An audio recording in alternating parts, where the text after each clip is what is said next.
আমরা অনেকেই হয়তো এখন আর সেইভাবে সিরিয়াল দেখার সময় পাই না, কিন্তু বাড়ির যারা বয়স্ক রয়েছেন তারা কিন্তু এখনও সিরিয়াল দেখেন। সন্ধে হলেই টিভির সামনে বসে যান রিমোট হাতে, আর তা নিয়ে কিন্তু বেশ অশান্তি হয়। ধরুন বাড়ির যিনি বয়স্ক ভদ্রলোক রয়েছেন তিনি বলছেন আমি খবর দেখব, আর গিন্নি বলছেন না আমি তো এখন সিরিয়াল দেখবই। তা নিয়ে কিন্তু রীতিমতো একটা বাকযুদ্ধ চলে।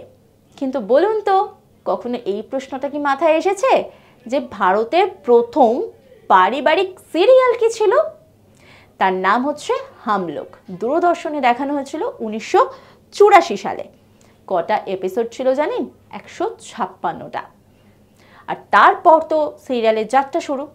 এখন যতই আমরা ওটিটিতে যাই না কেন, বাড়ির যারা বয়স্ক রয়েছেন তারা কিন্তু এখনও সিরিয়ালের উপরেই ভরসা করেন। সন্ধে হলেই তাদের এন্টারটেনমেন্ট কিন্তু সেই সিরিয়ালই, এবং তাদের যদি আড্ডায় একটু কান পাতেন তাহলে কিন্তু দেখতে পাবেন তারা কিন্তু তা নিয়ে বেশ আলোচনা করছেন, তাই না?